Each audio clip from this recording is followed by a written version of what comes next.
will tell you a little story about someone I met and who's a great friend of mine now, and she's from Scandinavia. She's from Sweden, or Sweden, if you were to talk to her about it.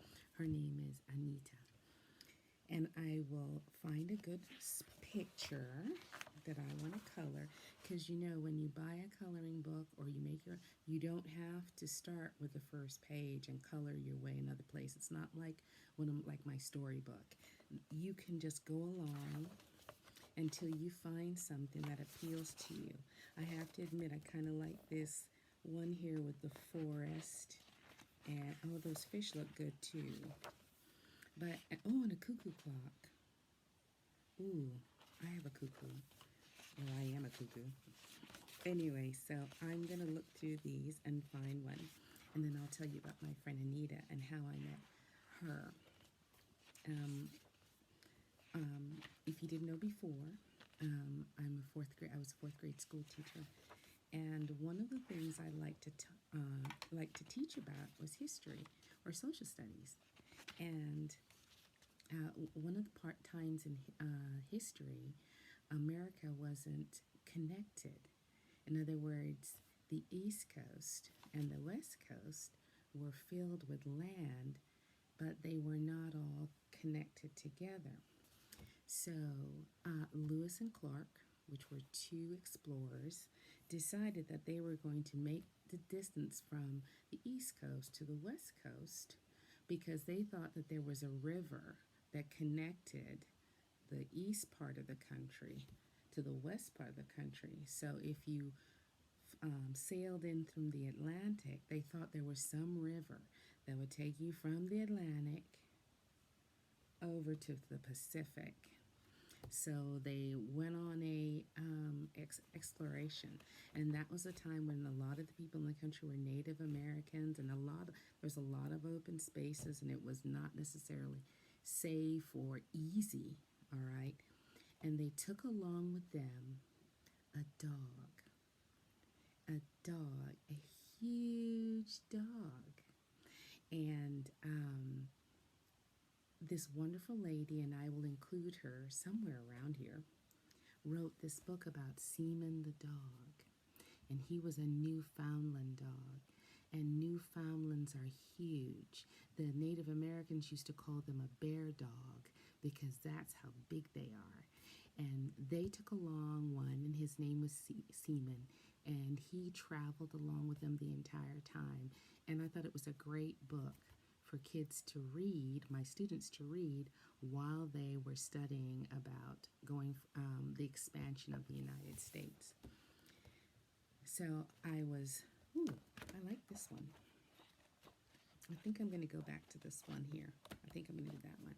And I hope you've gotten your book too. I hope you got your book out too. And hopefully I've got my scene back here. I'm hoping to have some kind of Scandinavian scene behind me. And I'm going to use colored pencils this time because my lines are very, very fine and small. And I think it would be hard to get my big crayons in there. You know, I've got my big super duper crayons. I've got my regular crayons. But I think this is a job for colored pencils. Anyway, so back to Seaman the dog and how I met my dear friend Anita. So I was driving one of my kids home from soccer practice, or I was coaching soccer, something like that. And I was coming home from soccer practice, and I was thinking about this book that I was going to be using to teach kids about the expansion of the United States, and something called Manifest Destiny that we believed in, that, you know, we're working on it now, the effects of it, but at the time it sounded like a good idea. And I'm driving down the street, and I'm thinking about how I'm using this dog, this Newfoundland, who I think is so engaging. And there's one walking down the street. There's a Newfoundland dog, a bear dog, walking down the street, being on the leash of this woman. So I was driving a station wagon at the time, and I drove up, and I said, "Excuse me," and I know that they may have thought I was crazy. She may have thought I was crazy. I said, "Excuse me, is that a Newfoundland?" And I was sitting in my car, and Oscar, the Newfoundland, was so big that when he sat down, his entire face fit inside my side window. And my daughter reached across me and gave Oscar some French fries. So Oscar stuck his face in my car, lapped up the French fries. He was humongous, but sweet and wonderful and loving, and that's how I met Miss Anita. And she let me have her phone number, and I was wanting her to bring her doggie to my classroom so the kids could see what a Newfoundland was like um, after we finished reading the book.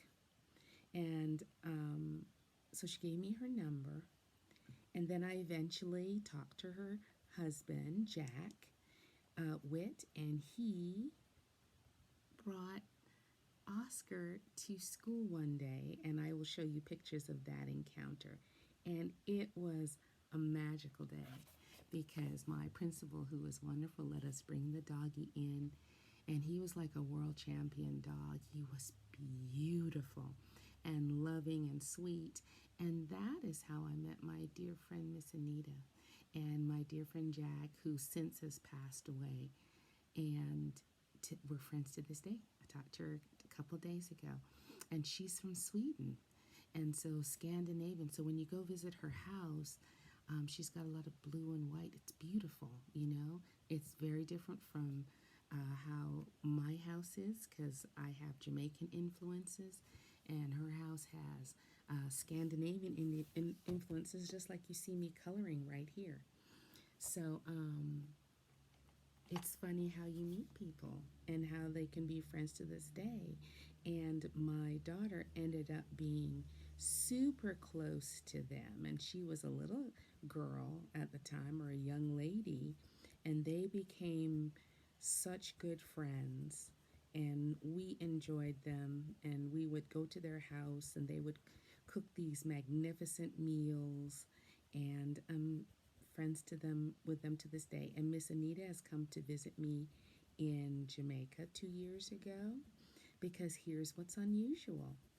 When Miss Anita was a very young woman from Sweden, and she was married to this gentleman, and she had her two little kids, she lived in Jamaica for 2 years. Can you imagine that? Like, what would bring a woman from Sweden to Jamaica? But her husband had a job.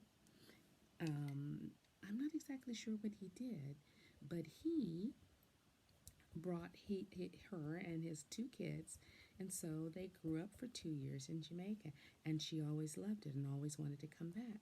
So she came back to visit several years ago. I was here for the summer, for summer vacation, but I didn't live here yet. That was before both of my parents got sick. I didn't live there yet. And she came and she spent some days with me, and then I ended up moving, being with her. I came back home to Houston when it was time to teach. Summer vacation was over, and we always did things together, and we went to a few events and plays and talks, and that's how you can make friends. You never know who you're going to meet. And when I get to another book that reminds me of a good friend of mine, I'll tell you about how you never know who you're going to meet. I think I told you a little bit about her, how I met her my first day of school in Brooklyn when I didn't know anybody and I talked funny. I think that's in a couple of videos ago. But I like this. These are the kind of colors that you find in Scandinavian pictures. pictures. A lot of white and blue and yellow and bright greens and stuff like that. Now, Scandinavia is an area that is central Europe, but north. They have those days, where they have an entire day of sun and then it goes dark for an entire day because they're very close to the top of the world. And so it has created a culture that is very different from ours, but the same, because a lot of people from Scandinavia have come to America to live. So that's why I chose this book today. It makes me feel a little closer to Miss Anita, though I probably am going to give her a call after this. But not feeling so cranky anymore. How about you? Are you feeling a little less cranky? I hope you got your colors out and are coloring with me, coloring your own stuff. Something about doing things together always makes me feel a little better. So one of the funny things about Anita is she has a friend who we've been to the movies a few times with, and her name is Agnieta. Agnieta, can you say that? Agnieta. And what's funny is that when I'm with the two of them, they forget I'm not Swedish. And they start speaking in Swedish. And so sometimes I'll just go, ja, because ja is yes in Swedish. And that's kind of the only word I know is ja. But sometimes they'll be talking and talking, and then it'll occur to them that I don't understand what they're saying. And they'll go, oh, Anmaree, I'm so sorry. But I'm just so happy to be with them that I don't get upset. They just think I'm Swedish. I'll go with it. So, but that's the thing about friendship. If you open yourself and you're very respectful to other people, you will get to meet some wonderful people in this lifetime. Okay? All right, so I hope that's something that you'll remember, and I hope that you're enjoying your coloring. I will put some coloring music on.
timer. I hope you hear it too. And I have to do some other things today, but I have to admit I'm feeling better. And it was nice to think about Anita, and it was nice to think about Oscar the dog, and it was lovely to think about Jack, and the friends you can make when you're not looking to find friends, furry friends, Swedish friends, all kinds of friends. I hope you enjoyed Color Time. If you like these kind of videos, press subscribe, press like, and I will keep doing this. And so I hope you are having a great day. And remember, you can color in the evening, you can color in the morning, you can color anytime you need a break and a little time to yourself. You can color on the floor, you can color on the couch, you can color in the car, you can color anywhere. Just make sure, if you live in hot places, take your colors with you because they will melt together. That's another story I'll tell you at another time. All right, see you soon.